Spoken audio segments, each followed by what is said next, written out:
Members of Congress, I have the high privilege and the distinct honor of presenting to you the President of the United States.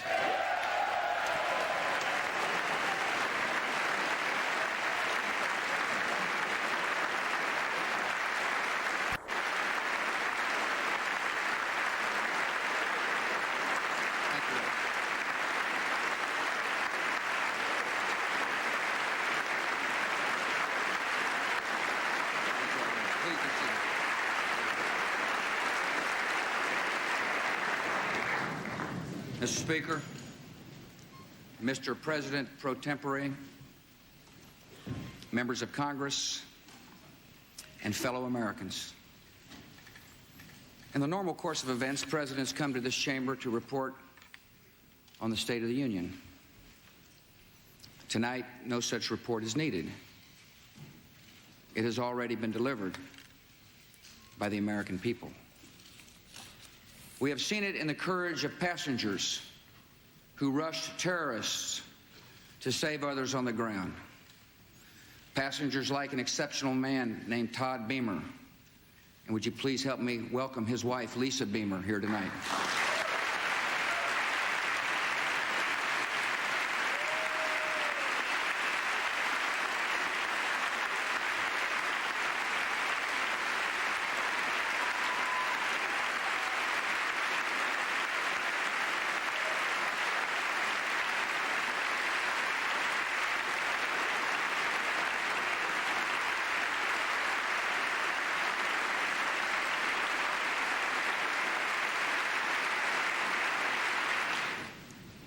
We have seen the state of our union in the endurance of rescuers working past exhaustion. We've seen the unfurling of flags, the lighting of candles, the giving of blood, the saying of prayers in English, Hebrew, and Arabic. We have seen the decency of a loving and giving people who have made the grief of strangers their own. My fellow citizens, for the last 9 days, the entire world has seen for itself the state of our union, and it is strong.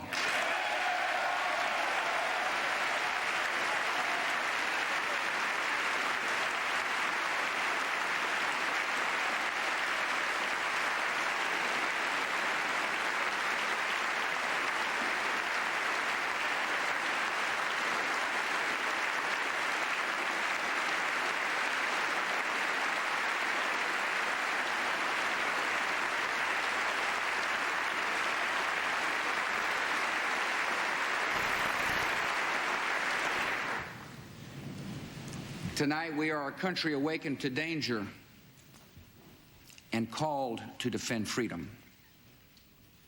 Our grief has turned to anger, and anger to resolution. Whether we bring our enemies to justice or bring justice to our enemies, justice will be done.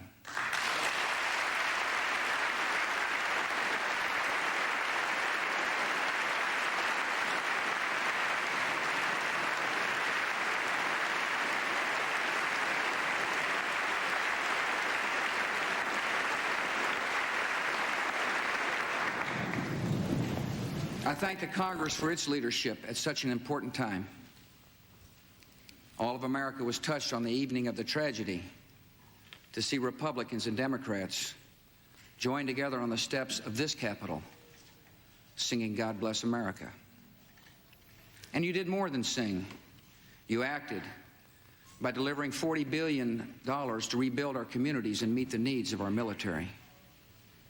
Speaker Hassert, Minority Leader Gephardt, Majority Leader Daschle, and Senator Lott, I thank you for your friendship, for your leadership, and for your service to our country.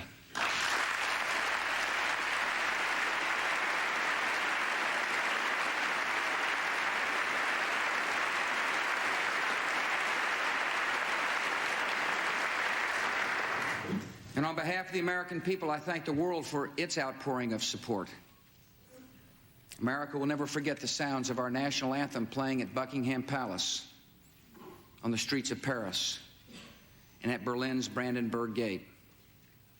We will not forget South Korean children gathering to pray outside our embassy in Seoul, or the prayers of sympathy offered at a mosque in Cairo. We will not forget moments of silence and days of mourning in Australia and Africa and Latin America. Nor will we forget the citizens of 80 other nations who died with our own. Dozens of Pakistanis, more than 130 Israelis, more than 250 citizens of India, men and women from El Salvador, Iran, Mexico, and Japan, and hundreds of British citizens. America has no truer friend than Great Britain.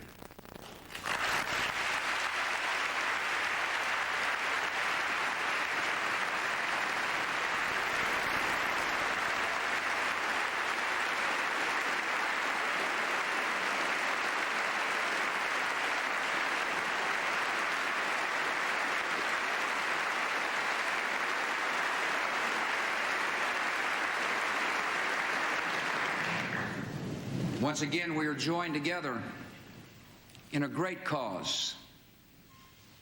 So honored the British Prime Minister has crossed an ocean to show his unity with America. Thank you for coming, friend.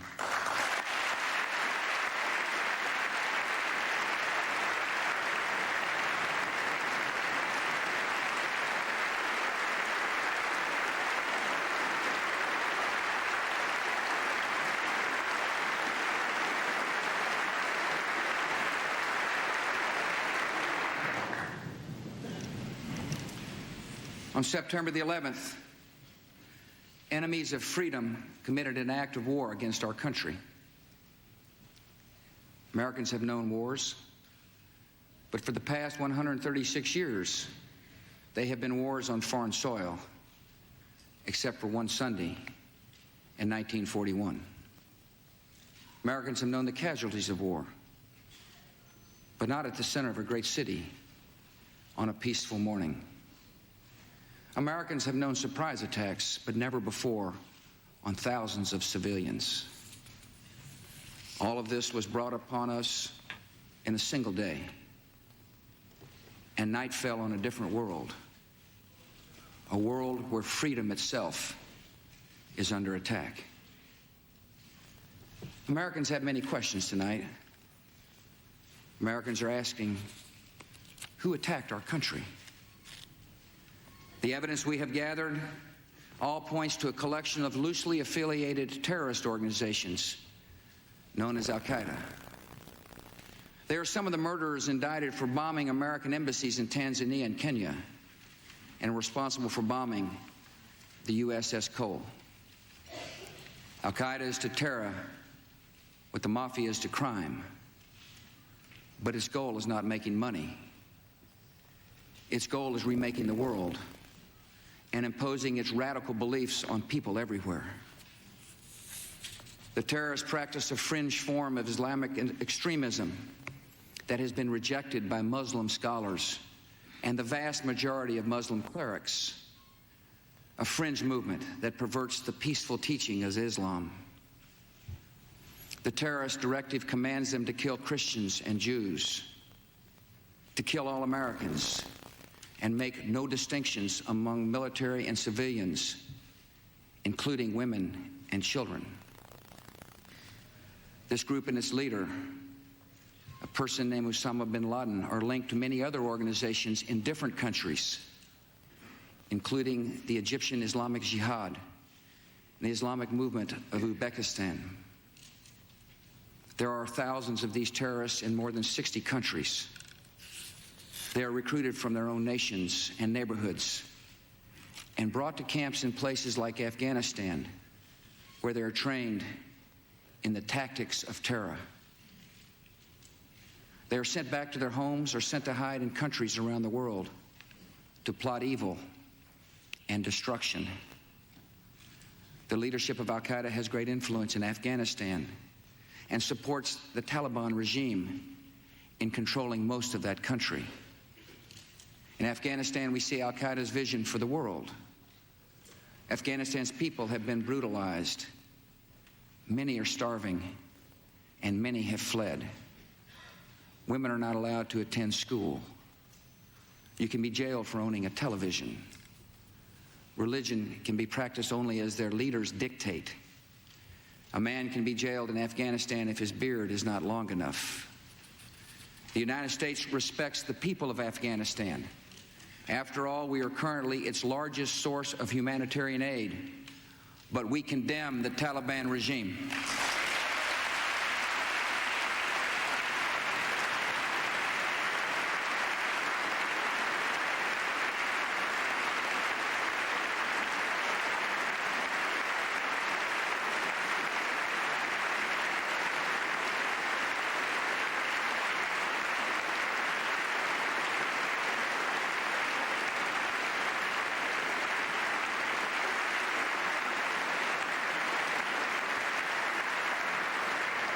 It is not only repressing its own people, it is threatening people everywhere by sponsoring and sheltering and supplying terrorists.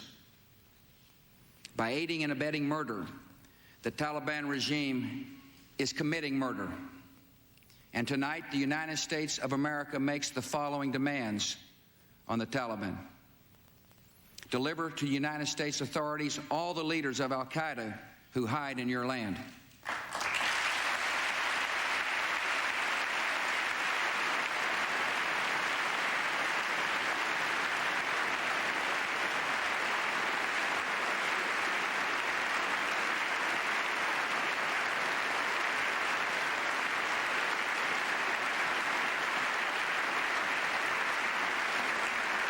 Release all foreign nationals, including American citizens you have unjustly imprisoned. Protect foreign journalists, diplomats, and aid workers in your country. Close immediately and permanently every terrorist training camp in Afghanistan, and hand over every terrorist and every person in their support structure to appropriate authorities.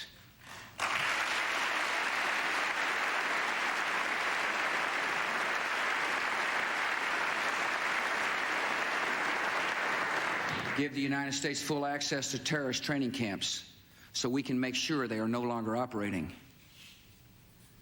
These demands are not open to negotiation or discussion.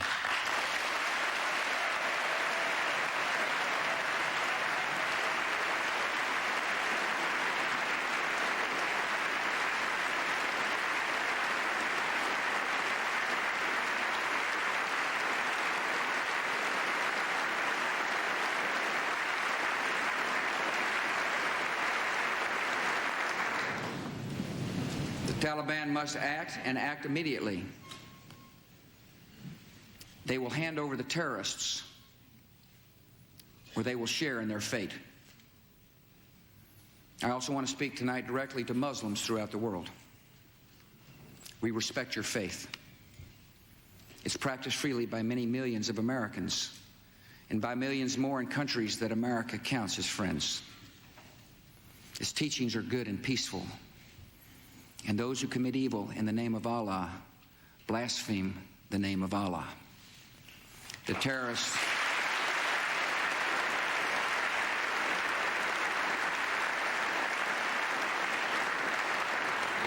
are traitors to their own faith, trying in effect to hijack Islam itself. The enemy of America is not our many Muslim friends. It is not our many Arab friends. Our enemy is a radical network of terrorists and every government that supports them.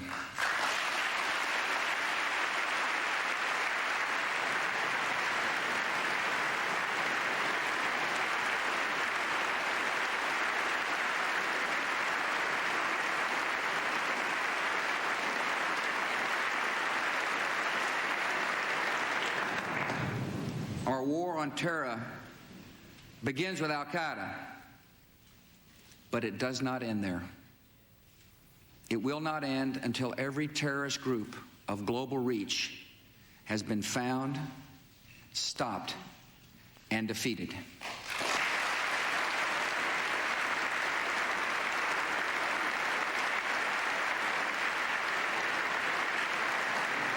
Americans are asking, why do they hate us?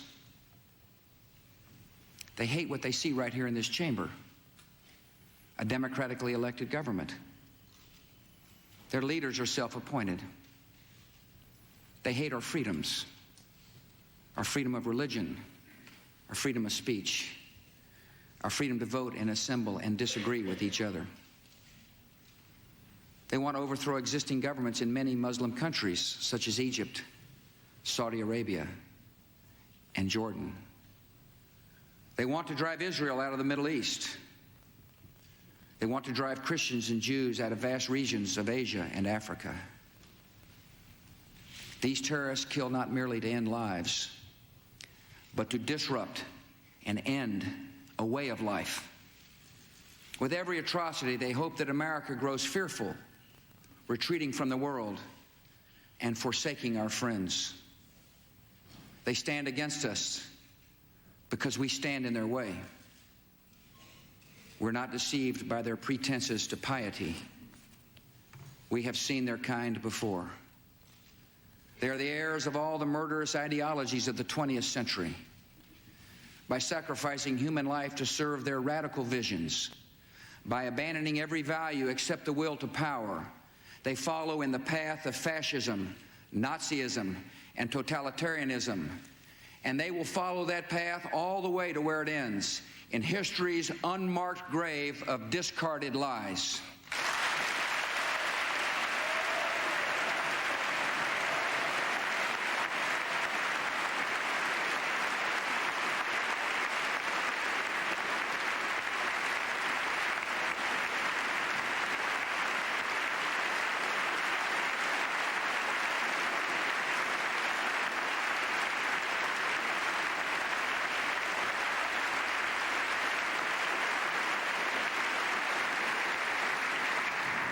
Americans are asking, how will we fight and win this war?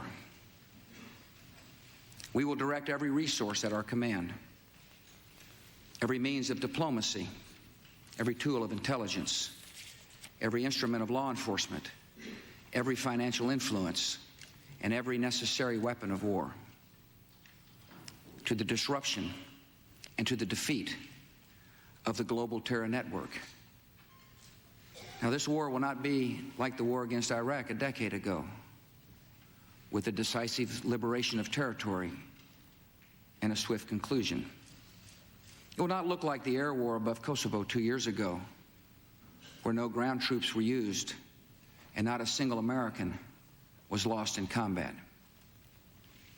Our response involves far more than instant retaliation and isolated strikes. Americans should not expect one battle, but a lengthy campaign, unlike any other we have ever seen. It may include dramatic strikes visible on TV and covert operations, secret even in success.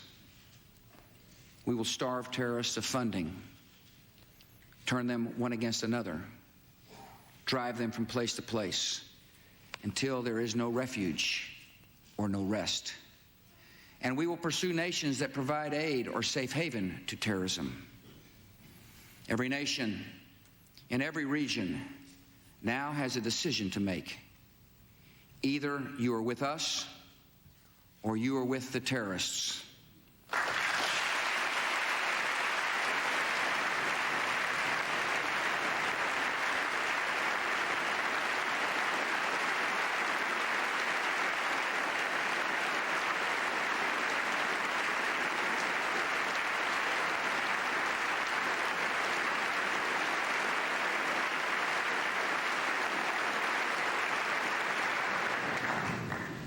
From this day forward, any nation that continues to harbor or support terrorism will be regarded by the United States as a hostile regime. Our nation has been put on notice. We're not immune from attack. We will take defensive measures against terrorism to protect Americans. Today, dozens of federal departments and agencies, as well as state and local governments, have responsibilities affecting homeland security. These efforts must be coordinated at the highest level. So tonight I announce the creation of a cabinet-level position reporting directly to me, the Office of Homeland Security. And tonight I also announced a distinguished American to lead this effort to strengthen American security, a military veteran, an effective governor, a true patriot, a trusted friend, Pennsylvania's Tom Ridge.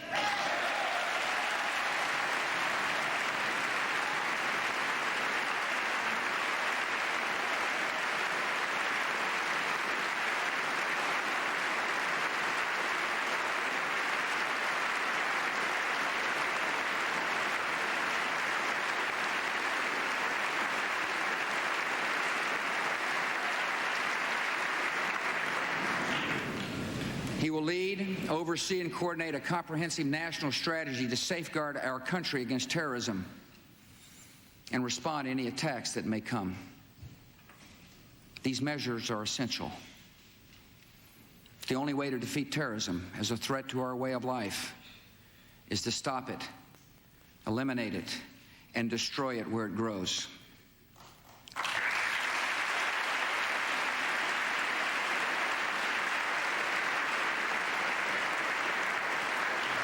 Many will be involved in this effort, from FBI agents to intelligence operatives to the reservists we have called to active duty.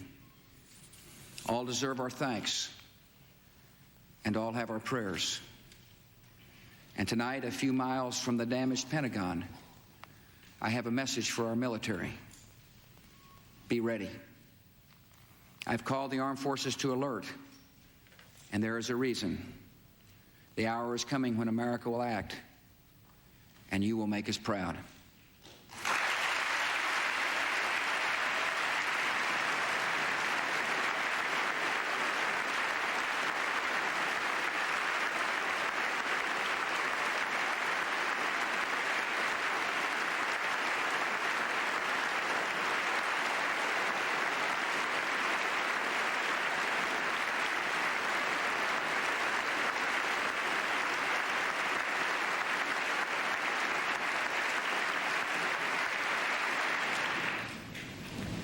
This is not, however, just America's fight.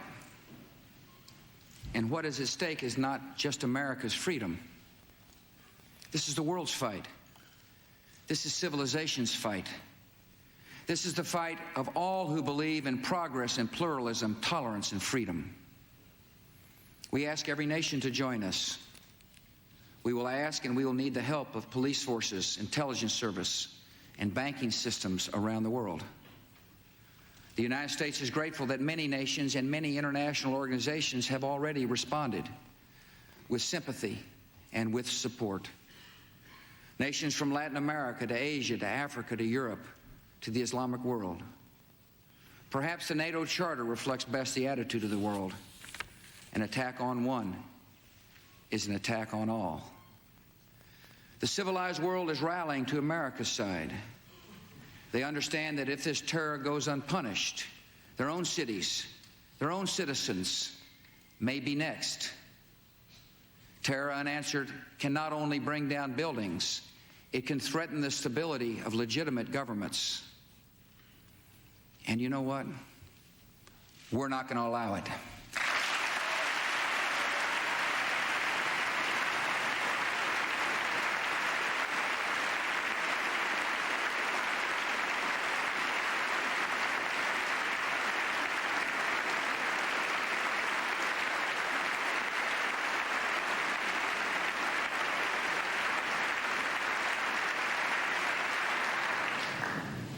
Americans are asking what is expected of us.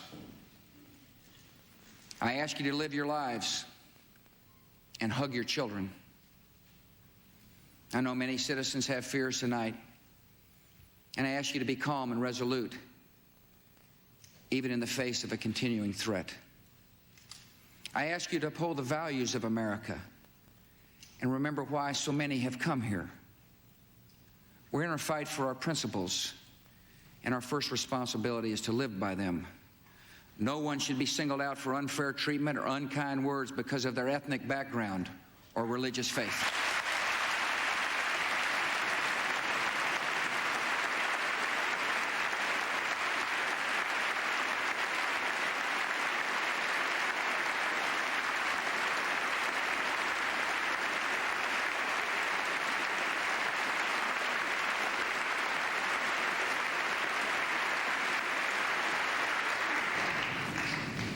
I ask you to continue to support the victims of this tragedy with your contributions. Those who want to give can go to a central source of information, libertyunites.org, to find the names of groups providing direct help in New York, Pennsylvania, and Virginia. The thousands of FBI agents who are now at work in this investigation may need your cooperation, and I ask you to give it. I ask for your patience with the delays and inconveniences that may accompany tighter security, and for your patience in what will be a long struggle. I ask your continued participation and confidence in the American economy. Terrorists attacked a symbol of American prosperity. They did not touch its source. America is successful because of the hard work and creativity and enterprise of our people. These were the true strengths of our economy before September 11th, and they are our strengths today.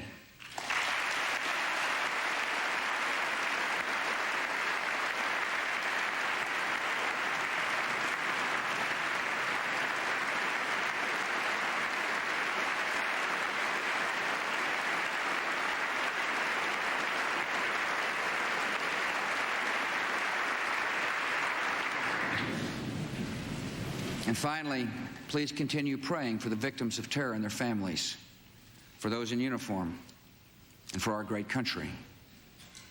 Prayer has comforted us in sorrow and will help strengthen us for the journey ahead. Tonight, I thank my fellow Americans for what you have already done and for what you will do. And ladies and gentlemen of the Congress, I thank you, their representatives, for what you have already done and for what we will do together. Tonight, we face new and sudden national challenges. We will come together to improve air safety, to dramatically expand the number of air marshals on domestic flights, and take new measures to prevent hijacking. We will come together to promote stability and keep our airlines flying with direct assistance during this emergency.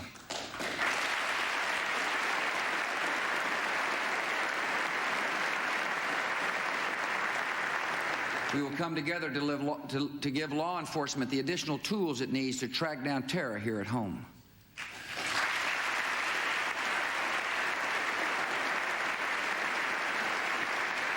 We will come together to strengthen our intelligence capabilities, to know the plans of terrorists before they act, and to find them before they strike.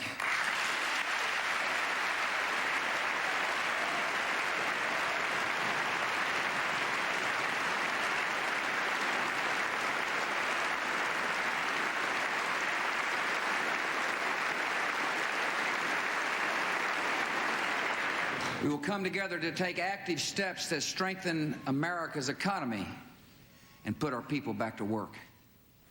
Tonight, we welcome two leaders who embody the extraordinary spirit of all New Yorkers, Governor George Pataki and Mayor Rudolph Giuliani.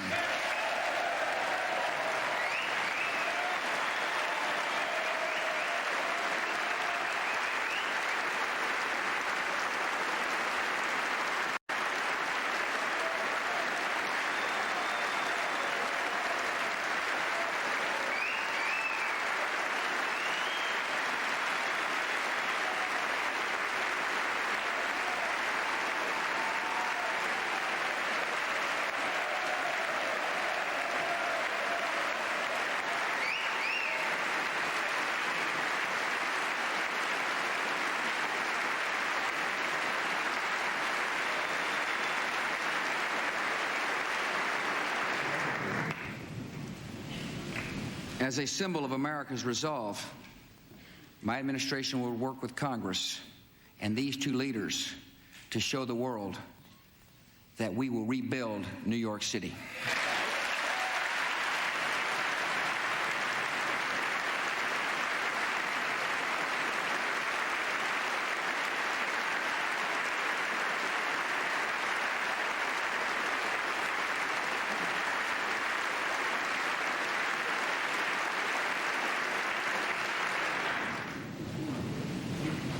After all that has just passed, all the lives taken and all the possibilities and hopes that died with them, it is natural to wonder if America's future is one of fear.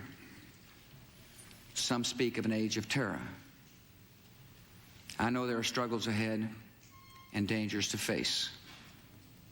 But this country will define our times, not be defined by them.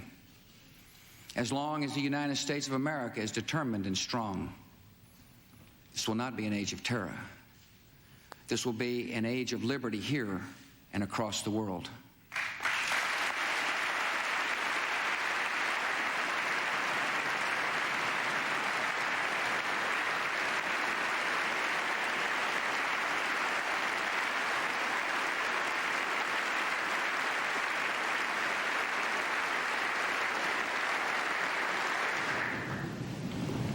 Great harm has been done to us.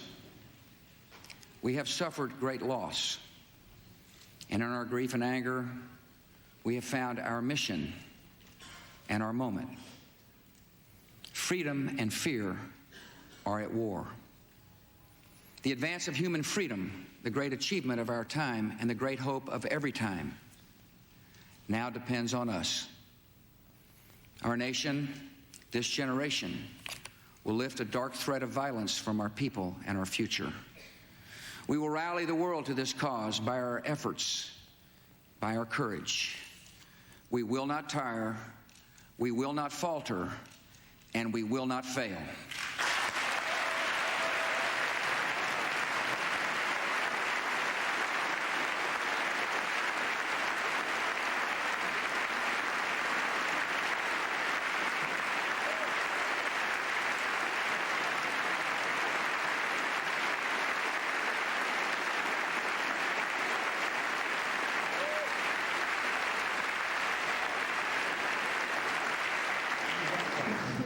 It is my hope that in the months and years ahead, life will return almost to normal.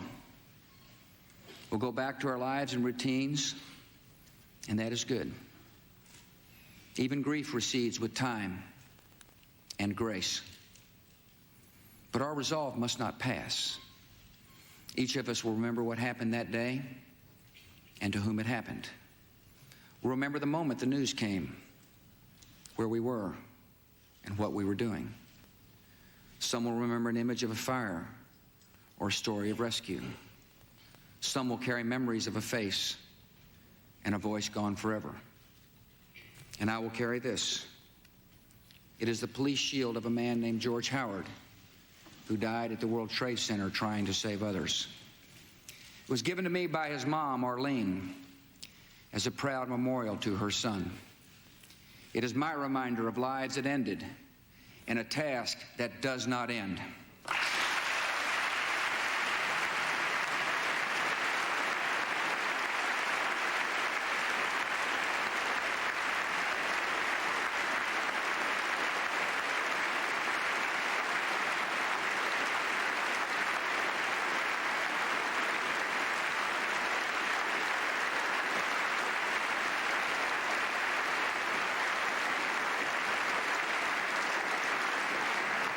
I will not forget the wound to our country and those who inflicted it.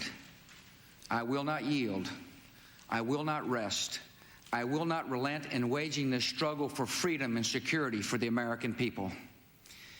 The course of this conflict is not known, yet its outcome is certain. Freedom and fear, justice and cruelty have always been at war. And we know that God is not neutral between them.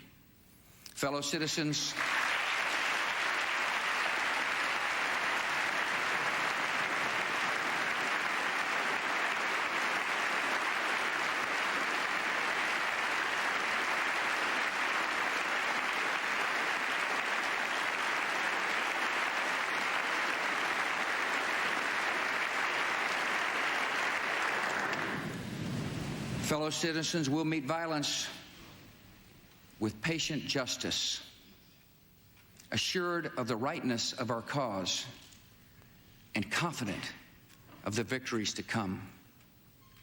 In all that lies before us, may God grant us wisdom, and may He watch over the United States of America.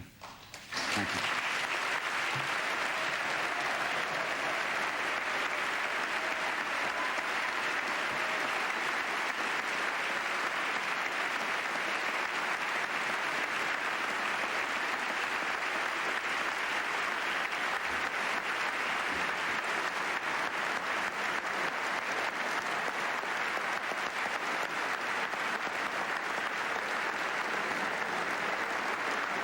And so in an address lasting just under 40 minutes, President Bush, at times stern, at times almost even angry, and at times emotional, has called this country, and it seems fair to say much of the rest of the world, to war. And there you see him in a moment that would have been remarkable in that chamber just a week ago or 10 days ago, in an embrace with the Senate Majority Leader.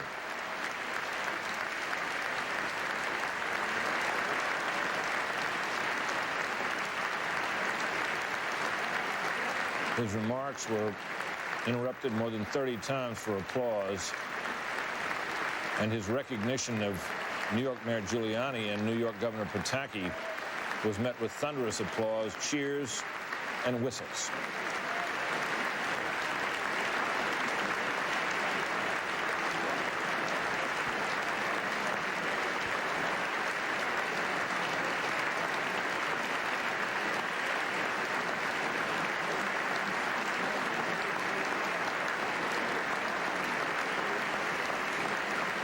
It would be nice to be able to hear those remarks that are being made to the president as he leaves the chamber, but I don't think it takes much imagination from watching the expressions on faces to imagine what they are.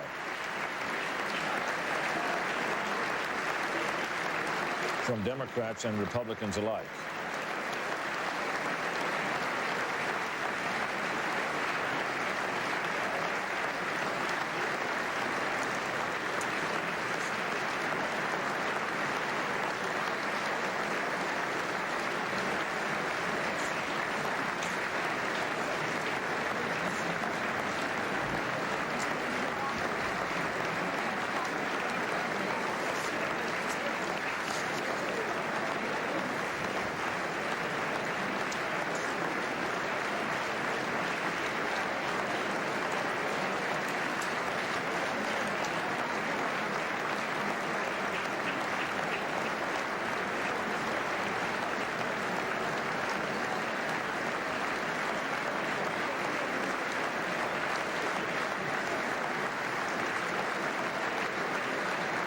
The president's speech contained, among many other things, a stern repetition of the demands that this government is making on that of Afghanistan.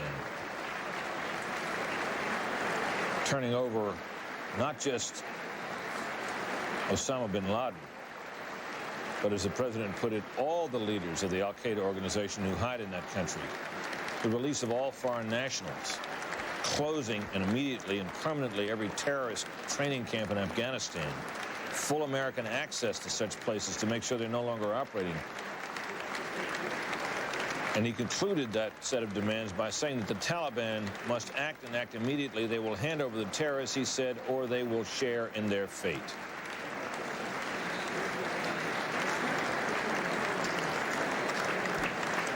He described terrorists around the world as the heirs of all the murderous ideologies of the 20th century.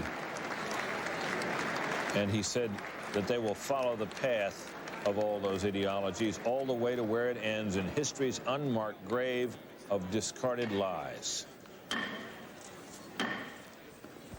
chair declares the joint session. Now, in just about 2 minutes, we will hear what are not standard political responses by the two leaders. Indeed, it is normally by a leader of the opposition party that the response to a presidential address in that chamber is made, but by both leaders of the Senate, Tom Daschle and Republican Trent Lott. In the meantime, we have a minute here with my colleagues, Bill Kristol, the editor of the Weekly Standard, Mort Kondracki, executive editor of Roll Call, and Jeff Birnbaum, Washington bureau chief of Fortune magazine, just to reflect a bit on this speech. Jeff Birnbaum, what was your sense of this speech? Was this what the speech you expected him to give, or were you expecting something different? Well, it was exactly what he should have given, I think. It was an extraordinary speech. It laid out exactly what he wanted to have, what he wants to have done in a way that he hadn't before. He fingered the Taliban government. He explained to the American public why we're going to war and what he expects of them. It was a brave and determined speech, and it was exactly right. This is an occasion that called for Churchillian sense of purpose, and I think it was there. We are at war with terrorism all over the world. We've got to win this war, he said, and we will win it. Bill Kristol. Well, it's been 60 years since an American president has led a united nation to war. Korea, Vietnam, the Gulf War, we were divided. George Bush has the great advantage of having a united nation behind him. He gave a speech that I think framed the issue very well, and now he just has to win the war. There was some thought earlier, I think even you felt, Bill, that this might be a call to patience. Patience was mentioned, but it wasn't high on the list. Well, but it was mentioned, and I think the way in which he structured it made clear that he wants to go after the Taliban and al-Qaeda, but that's not all. He wants states that any state that continues to harbor or support terrorism will be considered a hostile regime. It's going to be a long struggle. And every country that is not with us is against us. That's drawing the line. Which we've heard that before. We heard it again, I think it's fair to say, emphatically tonight, and now the two leaders in the Senate. Earlier today, about 40 members of the Senate, Republicans and Democrats, visited Ground Zero in New York. It is impossible to describe the utter devastation and the feeling you get standing among the ruins.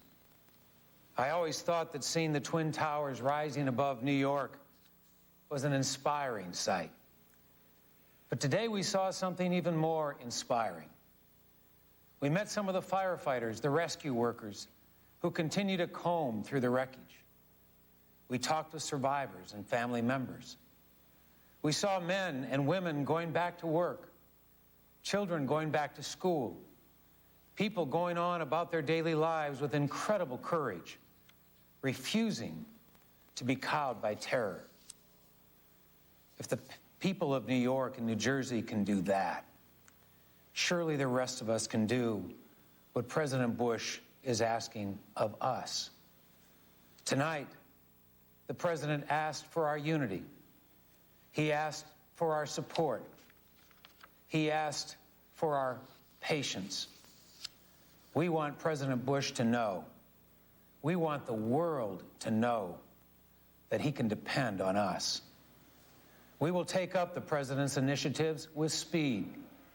We may encounter differences of opinion along the way, but there is no difference in our aim. We are resolved to work together, not as Democrats or Republicans, but as Americans. We will do whatever is needed to protect our nation. Nothing is more urgent. I commend the President for the work he has done in rallying the world. We are grateful to the many nations who are standing with us tonight. Together, we will defeat this most insidious of threats. We will be fierce in the defense of our ideals. We will not sacrifice the freedoms that have sustained this nation for more than 2 centuries. We must not punish entire groups for the actions of a misguided few. Just as we are united tonight against terrorism, so too must we be united against the acts of hatred towards innocent Arab Americans and Muslims, and all of those who have come to our country seeking opportunity. Hardship and heartbreak are not new to us. We Americans have endured great challenge and struggle, yet none has ever broken us. Our greatness in times of trouble is what distinguishes us as a nation. Tonight, the President has called us again to greatness. And tonight, we answer that call.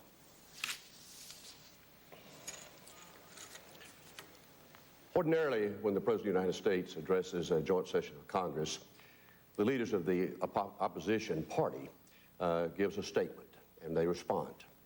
Tonight, there is no opposition party. We stand here united, not as Republicans and Democrats, not as Southerners or Westerners or Midwesterners or Easterners, but as Americans. I guess there are those in the world that thought this would pull us apart. We would start blaming each other and we wouldn't come to each other's aid. Well, we saw it in New York City today. Firemen and policemen and volunteers, men and women from all over America and other countries were there together, working to recover from this horrible, horrible incident. There's been a lot of sorrow, a lot of tears. We've all grieved together. because it was not New Yorkers or Pennsylvanians or Virginians or military men and women or these volunteers that lost their lives. It was all of us. We've all suffered. But now we must pull together. The Congress has already started acting in concert with this President of the United States. Tonight, he gave us a call to action. He said all the right things. He reached out to those that are grieving. He gave a challenge to us here in America. He asked for our patience. And he told those that would heap terror on America and the world that we will not stand for that. We will fight for freedom here at home and all around the world. Some people say maybe we're waving the red, white, and blue and the flag too much on our cars, and on our homes, and in our businesses and in our schools. It's not just about the flag. It's about those that died. And it's about those that are going to fight for freedom and to stop this reign of terror. It's one way we can embrace those that have gone and those that are going to do the right thing. It's not a trite phrase, and I've heard it all over America this last week. We are together, and we ask that God bless America.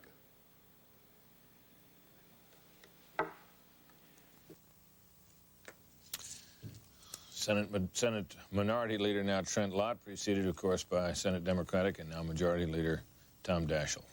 Let's turn now to our senior White House correspondent, Jim Angle. Jim, obviously you've been covering this president throughout this, and indeed throughout his administration, and you have seen him as he has moved from phase to phase. One senses that we're in the presence of someone not what he was, not yet perhaps what he will be. That's right, Brett. In fact, you could see a look of steely determination on the president's face from the moment he stepped to that podium.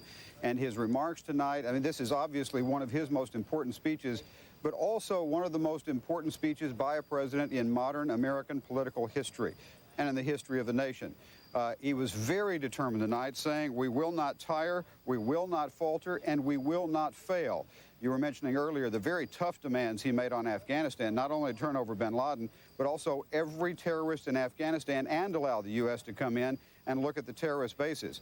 Those are demands that are unlikely to be met, but they are also very likely to be the rationale for the United States to attack the Taliban as well as the terrorists. This was a very tough speech, but also one that reached out and told Americans not to go after those who may be Arab Americans or Islamics, but also this is a war against terrorists, not against a people, not against a religion, but against those who attacked our nation. Jim, I wonder, I think that there's widespread belief that the Taliban will not accommodate these demands, but the Taliban has moved some distance already. They've already asked the guy to leave, asked Osama bin Laden to leave. Invited him to leave, yes, invited him to leave.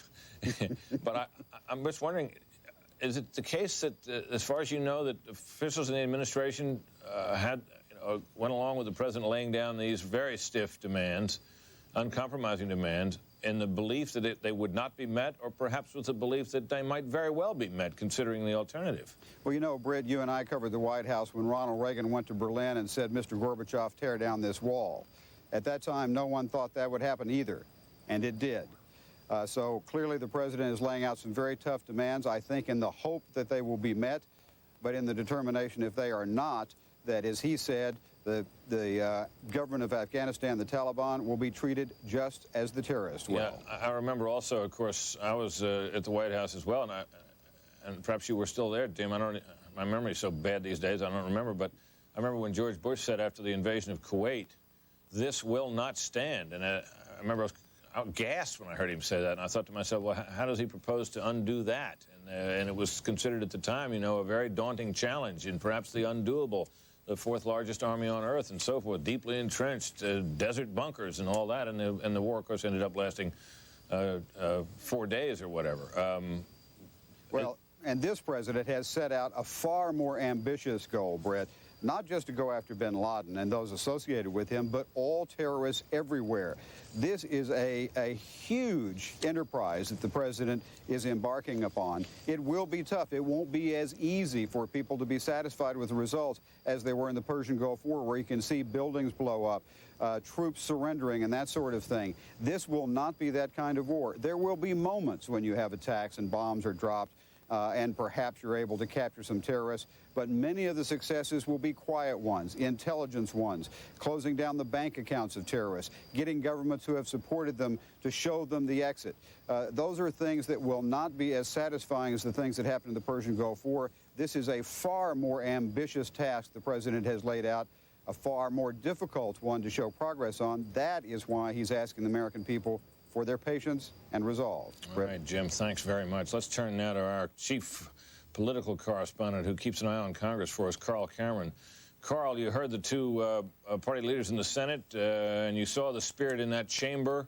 High degree of bipartisan support, to say the very least. Does that mean that most of this agenda that the president has set forward is going to move through Congress quickly, or is there more trouble than you could see in that chamber tonight? Virtually all of it, Brett. The president said he wanted to put an immediate aid package for the airlines together, that he thought it was important that additional security be brought to the airline and the transportation industry. He said that there would be an economic stimulus package, one of the largest applause lines of the evening. And he said that there would be an increase in the intelligence community in order to foresee these types of attacks and stop them before they ever happen again. Those are the four key issues that have been before Congress since the September 11th attack. These are issues that Congress, as Senator Daschle suggested, may have small disagreements on, but they will move together with great speed to pass. As far as the actual process is concerned, the House is already much of the work done. The U.S. Senate is expected to complete the balance of it sometime next week and send most of these measures to the president for his signature sometime next week. And the money has already been supplied for the initial part of both the recovery and the defense needs. The president's call for patience and resolute firmness in the American population, reflected by both leaders of Congress. The first reflection from the people's elected officials in the chamber. Now he's hoping for that to be across the country, Brett. All right, Carl, thank you. We've got less than a minute left here. Just a quick final thought from each of you here with me in the studio. Jeff? One of the important things that the president did, I think, was acknowledge that things went wrong, and he did, in fact, create a new Homeland Security Department to oversee security in this country in the future. What about the choice there for to head that office, Tom Ridge? Tom Ridge is a war veteran, close friend of the president's, an excellent organizer, and so on. What my immediate fear would be, not that it's a long run fear, would be that Osama bin Laden has a second hit to make to try to rattle our resolve. I'm sure that given this speech that we will pass through that, whatever trials need to be undertaken, and will prevail. Bill? It's an awfully good speech. The one thing I guess I wish he might have said that I don't think he did was that there will be sacrifices and there will be casualties if we fight this war in the way that he has laid out, that we should fight it. I agree with him that we should fight it this way, but it will not be cost-free. No, indeed, and given what's been happening in the markets, perhaps suffering of an economic nature. So I think, obviously, those are all things that are on people's minds tonight as they listen to the president's speech. A programming note now, tomorrow night on the Fox Broadcast Network, this network, America, A Tribute to Heroes, a live 2-hour commercial-free program aimed at bringing American families together to salute the American spirit. Funds raised from this program will go to thousands who've suffered from this assault on humanity. America, A Tribute to Heroes, a star-studded collaborative program tomorrow night at 9 p.m. Eastern and 8 p.m. Central, right here on the Fox Network. And that concludes our coverage of this presidential address from Washington. I'm Britt Hume for Fox News. Good night.